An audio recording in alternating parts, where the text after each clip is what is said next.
Hello everyone, my name is Brennan Whitaker, but you probably know it from the channel. And before I get on with everything, I have an announcement to make. I have a book out by the name of What Are Real, What Are Real. It's the story of a man by the name of Randall who's going to the bank, and upon going to the bank, he has these different obstacles that come from these different worlds through rifts, and they're all real at the same time, thus it being called What Are Real. It's plural. It is a 66 pager. You get on archwaypublishing.com, link in the description. $8.99 for softcover and $3.99 for an ebook. That being said, you can now get on with it. Okay, I have proof that gaming is not the greatest medium. Now, I know some of you out there are already mad about that, but I also know that some of you out there are going, "Yeah, no shit, Brendan." But hear me out. Just hear me out for a moment. There is a little trend out there, by the name Just a Game videos. Now, I've watched 7 of them, and I get the gist of it.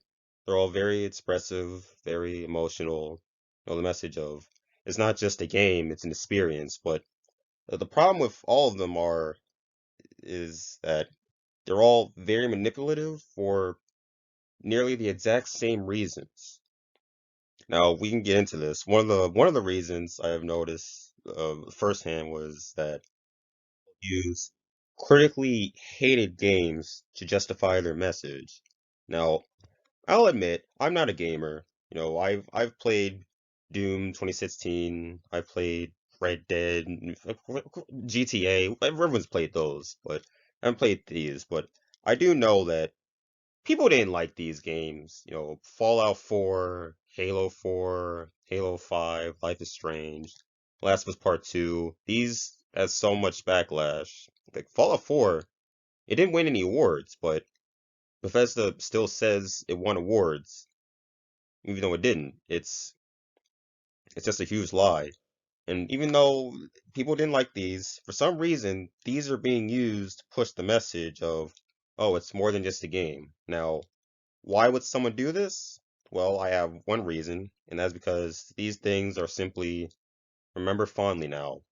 People hated them back then, but now so much time has passed that we remember these fondly. We don't seem to remember that, oh, these games sucked and everyone hated them. Neil Drunkman, I don't know, hating on people for not liking it. 343 still sucks, still doesn't like its fans, pretty much. But yeah, even with all this, they're still being used. The next problem actually goes hand in hand with this, as all these things have one more thing in common, and that is every video has the same handful of popular AAA games. Now, if you're a guy or gal, won't discriminate. If you're a guy or gal who has a favorite obscure indie game, I have bad news for you. It will not be in any of these. It won't be in any of these because it didn't have $10 million put into it. It doesn't have any of those cool cinematic cutscenes where a guy does a backflip of a sword. No. If you like Hollow Knight, sorry. Oh, and if your game doesn't have cinematics or cutscenes, it probably won't be in this either because this is what this is all about. It's less about the game, more about the how cool everything it looks. Graphics over art, graphics over gameplay.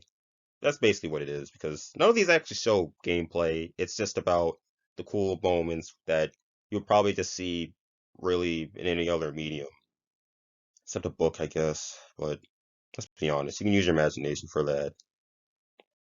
Now, the other thing seems that most of them, I'll say most of them, use the same song that's used to sort of manipulate you, give it that emotional lens. It's In This Shirt by the Irrepressibles. It's one of those sad songs in the violin. Have you ever seen one of those commercials with the sad puppy where the camera's on a bunch of sad dogs and there's a violin in the background to make you sad about not adopting them? It's exactly like that. It's exactly like that. The only difference being instead of something living, it's something not living. I don't really know what gaming is nowadays. I've again not a gamer. I've just seen what people think of it, but I think it's safe to say, yeah, it's probably less alive than a puppy. Of course, there are alternatives, but for the most part, I mean, for all of it, yeah, it's just a bunch of sad music to trick you into thinking this is emotional, even when it's that moment where you probably raged at the screen from them just fucking up your favorite game. But it doesn't matter because we're gonna move on. The next thing being these just a game videos. Some of them don't use games for their message. Now, Red versus Blue. Hey, listen up, everybody. Red versus Blue. It is a TV show. It is not a game. Griff does not exist in Halo. Simmons does not exist in Halo. They exist in the show, Red versus Blue. You can say that it was made with Halo, but it's not a game. It's a TV show. And then you have the Cyberpunk trailer. No, no, no, no, no, no. Nope. Not the game. Not the game. It's the trailer. The trailer of all of the cool cinematics and stuff. You know, the trailer that came out before the game, before everyone realized how completely broken and unfinished it was and how they were all tricked. That trailer. But it's all fine now. It's all in the past because we remember it fondly now. These are the things being used to push. It's more than just a game, even though neither of these are games. But it's fine. You know, these aren't the games themselves. They are cinematic cutscenes. You know, there's a difference between seeing two people fight and then seeing yourself fight. As a matter of fact, sometimes cutscenes take away from it. Like, again, I'm not a gamer, but I do know what happened with Master Chief and Locke. Everyone was pissed off about that, and frankly, I can understand. Why the hell would you just have us see them fight instead of just having us fight him? Doesn't make any sense. You completely took away from the game just to show off another cutscene. But that's fine. You'll be happy to know that this is all used. And you know it is a trick that people use. You know, EA, I'm sorry, not EA. Oh, actually, yeah, EA too. It goes hand in hand.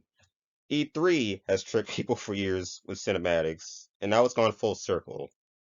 The companies used to trick people with these, but now the people are tricking themselves with these and thinking this is what the game is like, even though no, it's just a very flashy cinematic that's just used to sell you on the game that probably doesn't look anything like this. But I guess that's fine because pe- people really want to believe in something, and you know they will really do anything to believe in something. But I'll digress. We'll move on. The next thing, it kind of makes me angry because I was in the sphere when it happened, and so I'll continue. The Callisto Protocol. Are you fucking serious? The fucking Dead Space, the Diet Dead Space or Dead Space Light game where nothing really happened except a bunch of cliches, and also you just fought a bunch of zombies. The thing that had jump scares in it. It is embarrassing that this was used. I don't think anyone really cared about what happened in it. I don't think anyone cares about the cliffhanger in it. It's just downright embarrassing that we're using this to promote it, even though there was really nothing to it. If anyone doesn't understand what I'm talking about, Callisto Protocol, the entire plot of it is space adventure. Uh, People made zombies because they want to understand the evolution of humanity. That's it. I didn't leave anything out. There are no twists. That's it. That's all it is. Callisto Protocol. What does Callisto mean? I don't know. It's a moon, I guess.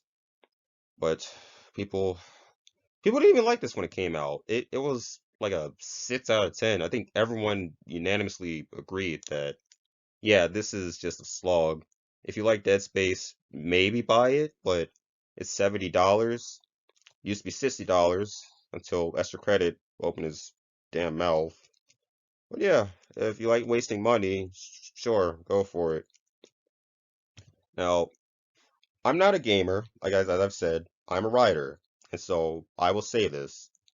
None of this would be impressive in any other medium. Like nothing. None of it. It's all cliches, it's all bulked up by cinematics, and it's the game that matters. But apparently, for these things, the game actually doesn't matter. So, if anything, the message is that No, it's actually not about the game. It's about all the things used to trick you into buying the game. If you don't believe me about the whole it wouldn't work in any other medium, well, just look at cinema. Every single adaptation, or most, have just failed. They've all been complete dog shit. Of course, you're gonna have some people that say, "Oh no, I really liked it," and those are the same people who get tricked by E3. Do not listen to them. They are the bottom of the barrel. They are the people in the back that will get easily impressed. Do not listen to them. And this is it's a sign. All this really is just a sign of that modern audience. We have lower standards. We are remembering things fondly, even though we hated them back then. And when something comes back to remind us of it, we go, "Oh yeah, maybe this will be good," even though the last time it wasn't good, or last time we just didn't like it. And it's sad. It really is sad. I hope something changes, not just for cinema, but just for games, because this whole thing is it's like you're tricking yourself. It's like putting a watch in front of your face and going, "I am now sleepy. I love Halo 8 or 7 now." It's just downright embarrassing, and I refuse to be part of it. Now, that being said, I like what I'm doing here. We like what I said here. To all the people who like what I was doing here, not all the people who are angry and disliking the video right now. Comment, subscribe. You can follow me on Rumble, Odyssey, Minds, Locals, and see you next time. Take care.